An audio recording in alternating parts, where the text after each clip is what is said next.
dar início à nossa terceira aula e no começo da aula de hoje faremos a correção dos exercícios propostos na aula anterior. Vamos corrigir primeiramente o exercício teórico. Na questão 1, a função do obturador é a de controlar. A resposta correta é a resposta B, o período de tempo em que o sensor eletrônico fica exposto à luz. Como vimos lá na aula de obturador, o obturador controla o tempo de exposição do nosso anteparo à luz. Essa é a única função do nosso obturador. Portanto, a alternativa correta é a alternativa B. Exercício 2. Afirmar que a velocidade de obturação regulada na câmera está alta ou rápida é o mesmo que dizer que a alternativa correta é a alternativa D. Como nós vimos na aula passada, aluno, nós temos aí uma relação inversamente proporcional. À medida que eu aumento a velocidade, eu diminuo o tempo de exposição. E quando eu diminuo o tempo de exposição, significa que eu estou aumentando a velocidade. Então temos aí a relação inversamente proporcional. A alternativa correta é a D. O tempo de exposição está curto. Exercício 3. Quando o tempo de exposição é aumentado, significa que a alternativa correta aí é a alternativa C. A velocidade de obturação foi diminuída. É praticamente a mesma coisa do exercício anterior. Novamente a relação inversamente proporcional, né? À medida que o tempo de exposição é aumentado, significa que a velocidade foi diminuída. Portanto, a alternativa correta, alternativa C. Exercício 4. O efeito causado por diferentes velocidades de obturação é o de? Alternativa correta, alternativa C. Nós vimos que o obturador ele produz o efeito de congelar ou borrar, dependendo em qual velocidade ele está regulado. Então, alternativa correta, alternativa C. Exercício 5. A escala numérica de velocidades de obturação está matematicamente descrita em uma progressão geométrica, o que significa que os pontos adjacentes a um ponto selecionado na escala corresponderão, alternativa correta, alternativa A, ao dobro e à metade da velocidade, ou vice-versa, dependendo para isso se a escala foi escrita das velocidades menores para maiores ou das maiores para as menores, respectivamente. Como nós vimos na aula passada, cada ponto que eu ando na minha escala de velocidades, ou eu estou dobrando ou estou reduzindo a metade. E isso matematicamente se chama progressão geométrica. Lá na apostila que você recebeu, tem lá no rodapé da apostila explicando isso daí, sobre uma progressão geométrica. Então, a alternativa correta, alternativa A.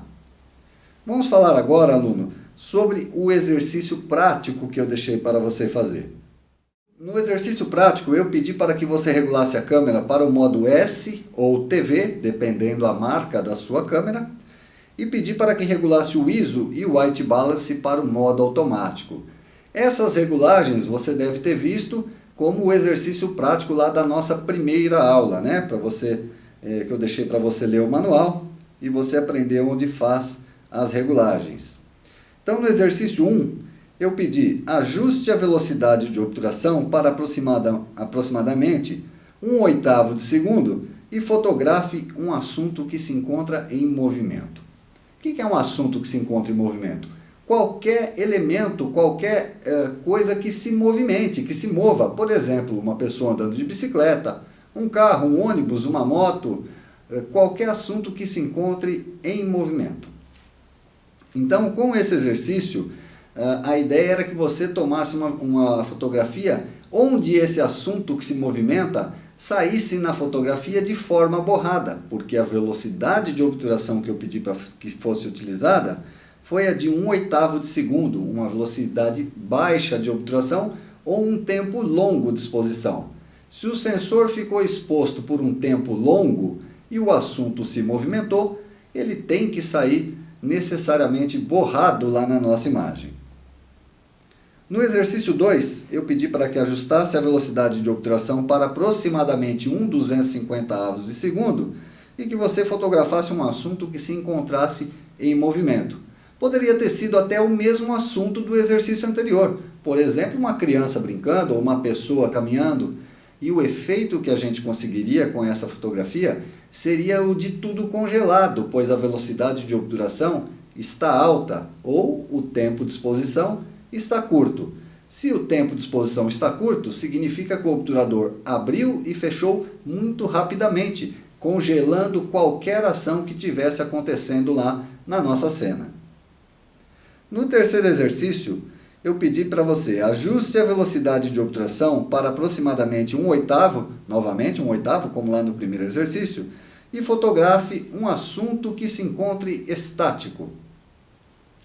A velocidade está baixa, o tempo de exposição está relativamente longo, mas se o assunto está estático, nós não vamos ter o efeito do borrar. Tudo vai estar congelado na imagem, afinal de contas, tudo está estático. Então você deve ter obtido um resultado próximo a isso, ou exatamente esse, né? Tudo congelado. Exercício 4. Ajuste a velocidade de obturação para aproximadamente 1/250 de segundo e fotografe um assunto que se encontra estático. Ora, se o assunto está estático, tanto faz a velocidade de obturação ser alta ou ser baixa, tudo vai sair na nossa fotografia de forma congelada. Podemos concluir então, aluno, que com velocidades baixas, se o assunto estiver se movimentando, ele vai sair borrado. Se ele estiver estático, ele vai sair congelado. E com velocidades altas, tudo vai sair congelado, independente se o assunto estiver estático ou estiver se movimentando. Tudo vai sair de forma estática. Muito bem, terminamos a parte de correção e vamos agora adentrar a parte técnica da nossa aula de hoje. Na aula de hoje estudaremos o diafragma, constituição e função, funcionamento, ajuste e o efeito causado pelo diafragma, que se chama profundidade de campo. Constituição e função. O diafragma é um dispositivo constituído de diversas lâminas, que podem ser plásticas ou metálicas, e ele encontra-se sempre dentro da objetiva, como nós já vimos nas aulas anteriores. Eu já comentei acerca do diafragma, que ele fica sempre disposto dentro da objetiva. A função do diafragma é controlar a quantidade de luz que vai adentrar a nossa câmera. Então o diafragma controla somente a quantidade de luz e o obturador controla somente o tempo de exposição. Embora esses dois dispositivos trabalhem em conjunto, eles têm funções muito diferenciadas. Mais para frente a gente vai entender o funcionamento dos dois em conjunto. Mas por enquanto precisamos saber que o diafragma controla somente a quantidade de luz que vai adentrar a nossa câmera. Funcionamento. Quando a câmera não está fotografando, o diafragma ele se encontra totalmente aberto dentro da nossa objetiva e tem um motivo para isso, para que a gente possa enxergar por dentro da objetiva de uma forma bastante clara e com isso fazermos o enquadramento e o foco de uma maneira bastante precisa. Então, por esse motivo é que quando a câmera não está fotografando, o diafragma encontra-se sempre aberto. Quando a câmera é disparada, o diafragma se fecha mais ou menos. Eu posso controlar o quanto ele vai se fechar. Então, aqui, por exemplo, ele fechado e aqui ele mais aberto. De qualquer maneira, o diafragma ele nunca se fecha completamente. Nós sempre temos que ter um orifício por onde a luz passa, porque se ele se fechasse completamente, não adentraria a luz à câmera e não teríamos a fotografia. Então observe, aluno, que ele trabalha um pouco diferente do obturador. O obturador ele só pode atender a duas condições. Ou ele está aberto ou ele está fechado. Ele pode ficar aberto por um período de tempo maior ou menor, mas ele nunca para no meio do caminho. Ou ele está aberto ou está fechado. O diafragma, podemos dizer que ele para no meio do caminho. Eu posso regular para mais fechado ou mais aberto. Observe nesse vídeo, aluno, o diafragma trabalhando em todas as suas aberturas. Começando por um número F baixo, que representa uma grande abertura, até um número F grande, um número F alto, que corresponde a uma pequena abertura.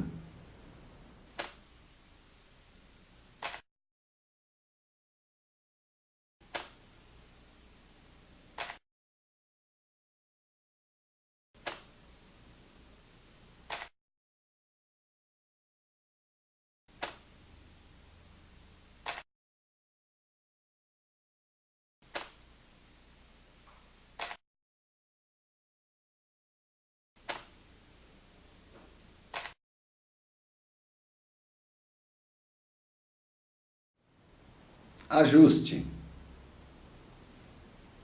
O diafragma, como eu já disse, encontra-se dentro da objetiva.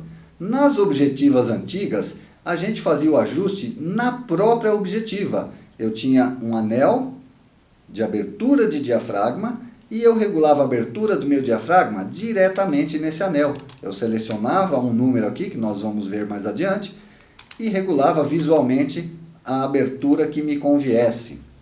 Na objetiva moderna, nós não temos mais o anel, a escala de abertura de diafragmas, o anel de aberturas, mas o diafragma continua dentro da objetiva.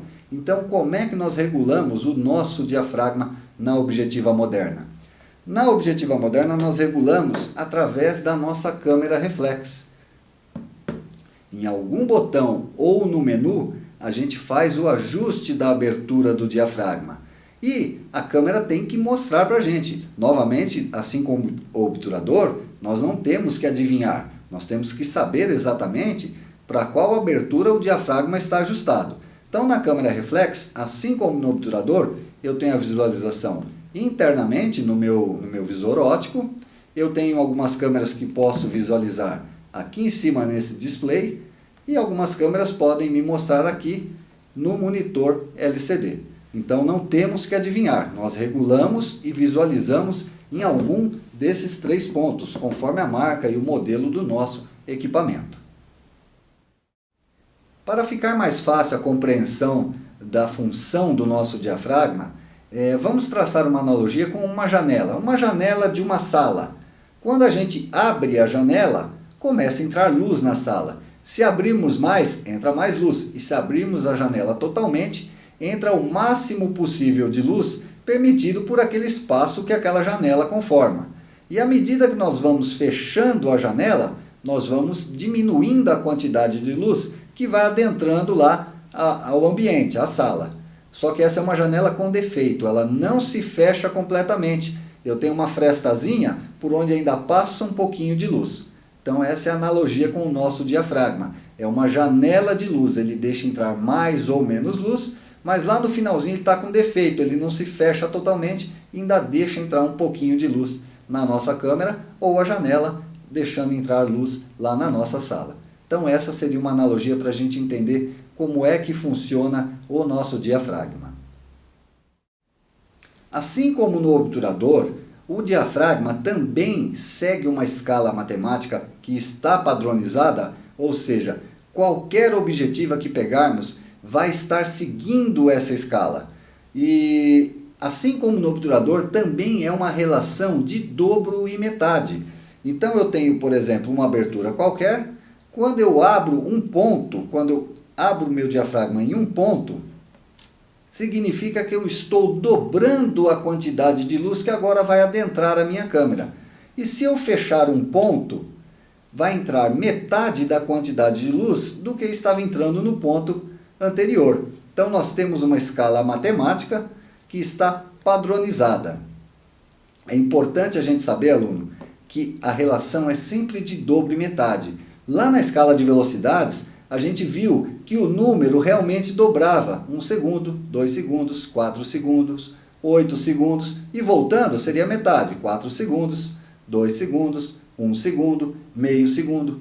A escala de aberturas de diafragma não funciona nesse princípio do dobro e metade do número. Não é que o número vai dobrar. Eu, por exemplo, tenho abertura 4, o próximo não vai ser abertura 8 e o anterior não vai ser abertura 2. Porque o que tem que dobrar ou ser reduzido à metade no caso do diafragma é a área que ele conforma, a área do círculo que ele conforma. Então, numericamente, o número não vai dobrar. A cada 2 números ele vai dobrar. E a cada 2 números, o número vai ser reduzido à metade. Mas a cada ponto que a gente anda na escala, estabelecendo a relação de dobro ou metade da quantidade de luz que vai adentrar a câmera, o número efetivamente não vai dobrar e não vai ser reduzido à metade. Isso é uma coisa que causa muita confusão em quem está iniciando na fotografia, porque lá na escala de obturação, de velocidades de obturador, o número de fato dobra e ele estabelece a relação dobro e metade da velocidade ou o tempo de exposição. Mas no diafragma, o número não dobra. O que dobra é a abertura que o diafragma conforma. Uma outra particularidade da escala de diafragmas é que à medida que eu aumento a numeração, a abertura diminui. Ou seja, quando o número F é muito grande, a abertura é muito pequena. E quando o número F é muito pequeno, a abertura é muito grande. Então nós temos novamente aí, aluno, uma relação inversamente proporcional. Eu aumento o número para diminuir a abertura. Eu diminuo o número para aumentar a abertura. Isso é uma coisa que nós não podemos esquecer. Nós vimos lá na nossa aula de obturador que o obturador tem aquela relação dobro-metade, onde o número dobra ou é reduzido à metade, mas nas câmeras modernas, a escala de velocidades de obturação é subdividida em terços de ponto. No diafragma, nós também temos essa subdivisão de terços de ponto. Nessa objetiva mais antiga, onde eu mudava manualmente a minha abertura de diafragma, através do anel de aberturas, eu não tinha essa subdivisão. Eu mudava de ponto em ponto, ou seja, cada ponto que eu mexia na escala, ou eu estava dobrando a quantidade de luz que estava adentrando a câmera, ou estava reduzindo a metade. Já na nossa objetiva moderna, ela consegue fracionar essa abertura em terços de ponto. Então, nós não temos mais a relação de dobro-metade quando nós consideramos ir de um ponto para o próximo ponto, que seria o primeiro terço, 1/3. Depois nós iríamos para 2/3 e depois para 3/3, que seria um inteiro, que seria o próximo ponto. Então a gente tem que considerar um ponto, a relação dobro-metade da quantidade de luz que vai adentrar a câmera, quando for de um ponto ao outro. Se nós tivermos em mais 1/3, só vai ser considerado um ponto inteiro quando nós estivermos no mais 1/3 lá para frente também. E se tivermos menos 1/3, só vai ser considerado um ponto quando nós tivermos aqui também menos 1/3. E com o 2/3 funciona da mesma maneira. Então a gente tem que ficar bem atento a isso, porque se a câmera fraciona em terço, um pontinho que a gente mudar não vai corresponder ao dobro ou à metade, vai corresponder a mais 1/3 ou menos 1/3 na quantidade de luz que vai adentrar a câmera. Profundidade de campo. Como nós vimos lá na nossa aula de obturador, à medida que mudávamos a velocidade para mais baixa ou para mais alta, nós também mudávamos o efeito lá na nossa imagem. Mais baixa produzia o efeito de borrado, caso o assunto estivesse em movimento. E velocidades mais altas produziam o efeito de congelar qualquer ação, congelava o nosso assunto. O diafragma, ele também produz um efeito. Quando eu estou utilizando aberturas muito grandes, um buraco muito grande por onde a luz passa, eu tenho o que se chama de profundidade de campo curta. E quando eu utilizo uma abertura pequena de diafragma, um orifício bem pequeno, nós temos o que nós chamamos de profundidade de campo extensa. Vamos entender o que é essa tal profundidade de campo. Quando nós vamos fotografar algum assunto, alguma coisa, nós temos que estabelecer o foco. Então vamos supor que o meu assunto esteja a 2 metros de distância. Eu vou estabelecer o foco então a 2 metros de distância. E independente da abertura que estiver o meu diafragma, esse meu assunto vai sair nítido na fotografia, porque o foco foi estabelecido nesse assunto, nessa distância. Se eu utilizo uma abertura muito grande, tudo o que tiver para trás e para frente do meu assunto vai sair na fotografia de forma desfocada. E ao contrário disso, se eu utilizar uma abertura pequena de diafragma, tudo o que estiver para trás e para frente do meu assunto vai sair dentro de uma nitidez relativa, vai sair também em foco. Então, esse é o efeito que o diafragma produz, chamado de profundidade de campo, que na verdade é a zona de nitidez. A gente pode ter uma zona de nitidez muito grande, ou seja, diversos planos em foco, ou a gente pode ter uma zona de nitidez muito pequena, muito curta, poucos planos em foco ou até mesmo só o nosso assunto em foco e os demais planos todos fora de foco. Então a função controlar a quantidade de luz, o efeito a profundidade de campo, a zona de nitidez. Lá no nosso obturador, a função controlar o tempo de exposição, o tempo em que o anteparo fica exposto à luz. E o efeito congelar e borrar. Então nós temos nos dois dispositivos função e efeito, um pelo obturador e o outro pelo diafragma. Muito bem, aluno, terminamos a parte técnica da nossa aula de hoje e vamos adentrar agora a parte conceitual. Na aula de hoje estudaremos o fotógrafo Ansel Adams. Ansel Adams foi um fotógrafo americano nascido em 1902. Ele foi um fotógrafo bastante técnico, ele retratava os parques nacionais dos Estados Unidos. E ele foi o fundador também do Grupo F64. Pesquise, aluno, sobre o Grupo F64. E criador do Sistema de Zonas. Pesquise também sobre o Sistema de Zonas. A gente não utiliza hoje muito na fotografia, mas é algo bastante curioso que o Ansel Adams inventou na época. Como vimos na primeira aula, o livro que eu indiquei foi A Câmera, exatamente do fotógrafo Ansel Adams. Vamos conhecer um pouquinho mais do seu trabalho.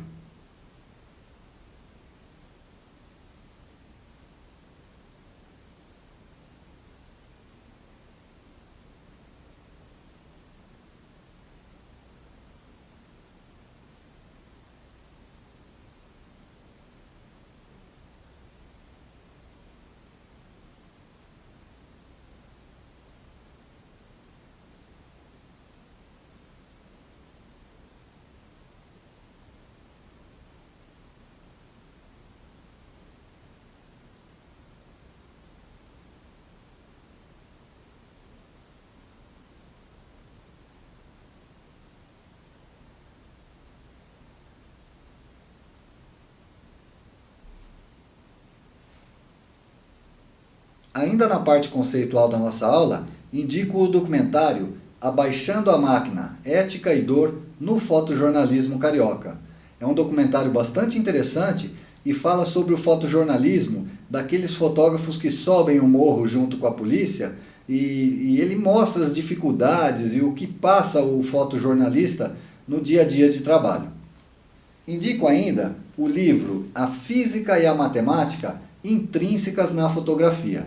Esse livro foi publicado pela editora Fotos no ano de 2015 e eu sou o autor desse livro. É um livro bastante técnico para quem já está querendo ir um pouquinho mais além na fotografia. O conteúdo deste livro é bastante técnico, eu falo sobre a formação da imagem através das lentes, sobre os cálculos matemáticos, inclusive o porquê o número do diafragma não dobra, eu mostro o cálculo matemático que leva ao próximo número e os subsequentes. Então é um livro de cunho bastante técnico, caso você já queira aí adquirir conhecimentos bastante aprofundados da fotografia. Esse livro pode ser adquirido em qualquer livraria, pela Editora Fotos, no site da Editora Fotos, ou você pode adquirir diretamente através da Diafragma 8. Caso você adquira pela Diafragma 8, eu mando o livro para você autografado.